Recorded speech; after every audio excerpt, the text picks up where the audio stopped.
Right now at 4, the full force of Hurricane Helene starting to hit the southeast as we look live at drivers trying to cross the extremely dangerous Howard Franklin Bridge in St. Petersburg, Florida, and the work being done to prepare millions for the impact of Helene. And of course, we're still tracking that widespread, heavy at times flooding, rain, and the continued risk of tornadoes. And some of the worst weather is yet to come as Helene eventually heads our way. All the details, my Pinpoint Weather Forecast. And good afternoon, I'm Brian Blakely. Queen City News at 4 begins with a pinpoint weather alert. And we start with our new video that we just got into the newsroom showing what appears to be a funnel cloud in the Steel Creek area earlier today. Now, this viewer took this video earlier this morning when many of our phones went off about a tornado warning in multiple counties, including Mecklenburg. And we also confirmed today that there was an EF1 tornado that touched down near Blowing Rock last night around 6:30.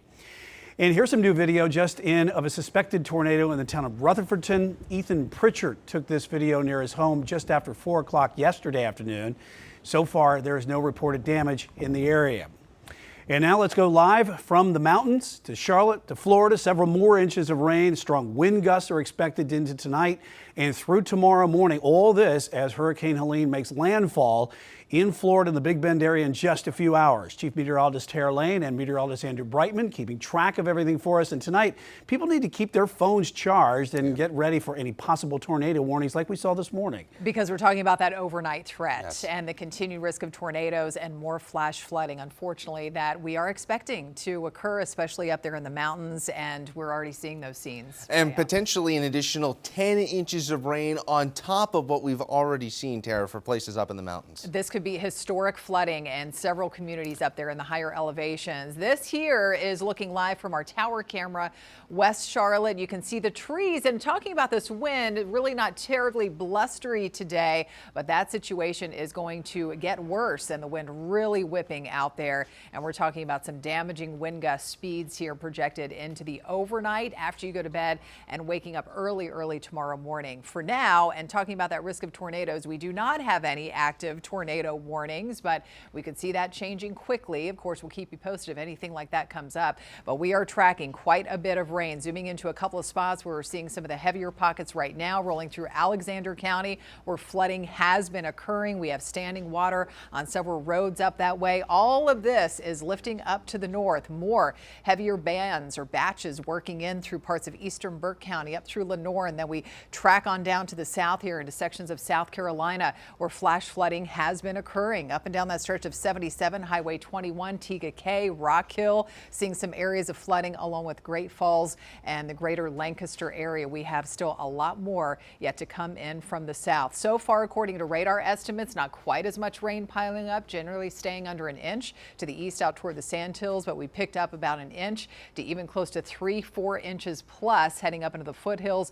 And of course, those much higher amounts, we're getting into the 5 to 10 inch range up towards some of the highest elevations here at least. Now, meteorologist Andrew Brightman joining me now as we take another live look outside, and Andrew's going to tell us more about just how much more rain we can expect to see and just how high that wind gust threat will continue into the night. There's 3 major impacts that we've been talking about, Tara, over the past couple of days that are going to be impacting the Carolinas. First, it's going to be the heavy rainfall, the flooding range, potentially historic flooding event that's going to be setting up across portions of the mountains. 2 is just going to be the strong winds from Helene as it moves inland here across all of the Carolinas. And then third is the potential for some tornadic activity tomorrow morning, especially as we get down into the Sandhills. Latest updates, 120 mile per hour major hurricane. The pressure continues to fall. This is the latest update from the National Hurricane Center. They've got hurricane hunters going through Helene over and over again to get the most up-to-date and accurate information with this storm.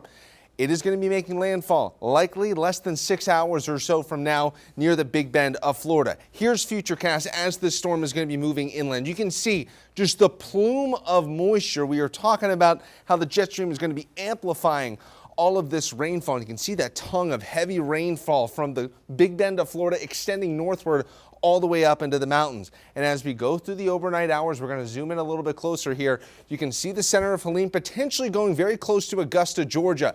And something I want you to pay very close attention to.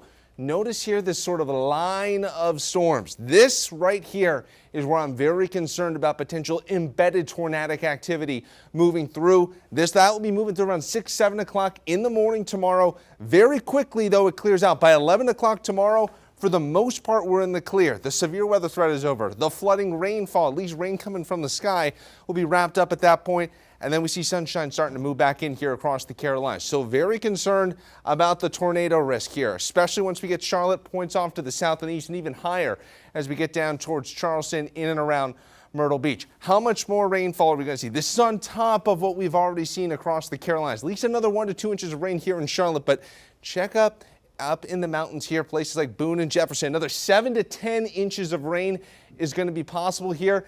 And this is on top of some places that have already seen, and this is just from this particular storm system that's moved on through, have picked up already about 3 to 4 inches of rain. Places are going to be picking up even more. Could see totals here around the 15 to 20 inch range here. One last thing, talking about the winds, not going to be really reaching their peak here across the Carolinas until the early morning hours, right as that potential tornadic activity is moving through. You can see these wind gusts 35 to 50 miles an hour. So it's those three threats all combined, all going to be peaking roughly at the same time tomorrow morning between about 3 o'clock and 10 o'clock in the morning.